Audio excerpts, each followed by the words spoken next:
Hi అండి, welcome to my channel Avishka vlogs.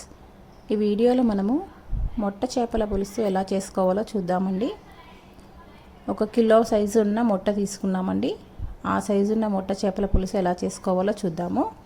ఇప్పుడు మనము ఈ వీడియోలో ఒక బాండి పెట్టుకొని అందులో కొద్దిగా ఆయిల్ వేసుకొని ఒక 2 టీ స్పూన్ల జీలకర్ర వేసుకోవాలి.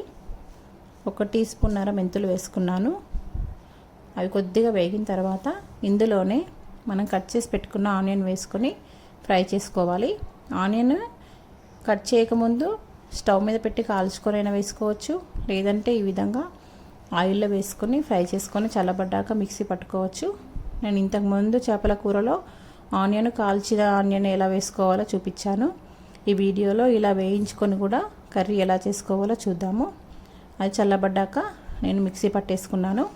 మళ్ళీ అదే బండి పెట్టుకొని కర్రీకి సరిపడంత ఆయిల్ వేసుకొని అందులో కొంచెము పోపు దినుసులు వేసుకోవాలి. ఇందులో పోపు దినుసులు ఏమీ లేవండి, ఓన్లీ మెంతులు వేసుకోవాలి. 1 టీ స్పూన్ మెంతులు వేసాను. ఇందాక మనము వేయించుకున్న మిక్సీ పట్టుకున్న ఆ పేస్ట్ని ఆయిల్లో వేసుకోవాలి. ఇది వేసుకున్న తర్వాత ఇందులో చేపల కూరలో పచ్చిమిర్చి టమాటో వేసుకుంటే కూడా చాలా టేస్టీగా ఉంటుందండి. మళ్ళీ మొట్ట చేపలు వండేటప్పుడు టమాటోని పచ్చిమిర్చి వేస్తే ఆ టేస్ట్ అనేది చాలా బాగుంటుంది.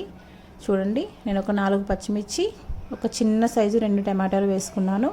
కిలోకి పెద్ద సైజు టమాటా అయితే 1 సరిపోతుందండి, లేదు చిన్న సైజు అంటే 2 టమాటాలు వేసుకోవాలి. అవి కొద్దిగా వేగగానే అల్లం వెల్లుల్లి పేస్ట్ వేసి మంచిగా కలుపుకోవాలి.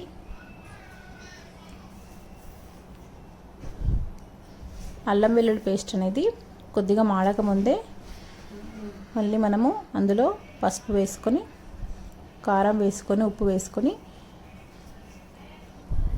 కలుపుకుందాము. చూడండి, 1 టీ స్పూన్నర పసుపు వేసుకున్నాను. ఇందులో ఇప్పుడు రుచికి సరిపడేంత సాల్ట్ వేసుకుందాము. మిర్చి పౌడర్లో కూడా సాల్ట్ ఉంటుంది కాబట్టి నేను ఒక స్పూన్నర సాల్ట్ వేసుకున్నానండి. ఇప్పుడు ఒక 4 స్పూన్ల మిర్చి పౌడర్ వేసుకుంటున్నాను. కిలోకి నేను 4 స్పూన్స్ వేసుకుంటానండి.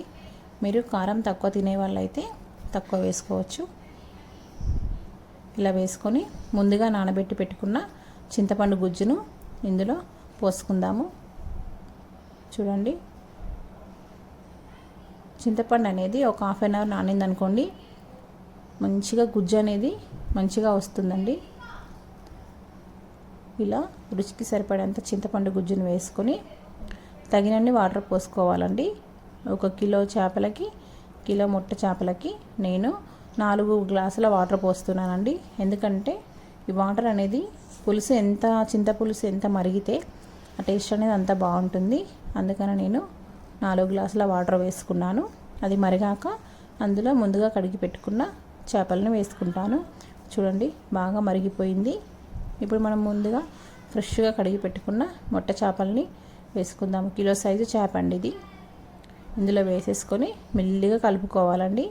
ఎందుకంటే ఇవి తొందరగా విచ్చిపోతాయి కాబట్టి మెల్లిగా కలుపుకోవాలి. చేపలు అనేది విచ్చిపోకుండా ఉంటుందండి మెల్లిగా కలుపుకుంటే. ఓకే అండి, ఈ వీడియో మీ అందరికీ నచ్చింది అనుకుంటున్నాను. థ్యాంక్ యూ ఫర్ వాచింగ్ అండి. Thank you so much.